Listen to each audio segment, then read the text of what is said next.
গুগলে সার্চ করবেন SC OBC, প্রথম ওয়েবসাইটটা এটাতে টাচ করবেন। তারপরে এসসির সাইট খুলে যাবে। তারপরে এখানে নিচে সবার নিচে দেখুন ডাউনলোড সার্টিফিকেট, এটাতে একবার টাচ করবেন। করার পরে অ্যাপ্লিকেশন নাম্বার বা সার্টিফিকেট নাম্বার দুটোর মধ্যে একটা বসিয়ে দিবেন। তারপরে নাম বসিয়ে দিয়ে ডাউনলোডে ক্লিক করবেন।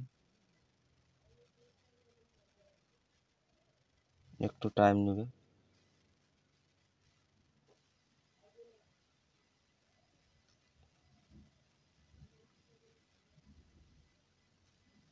সার্টিফিকেট ডাউনলোড হচ্ছে আমার।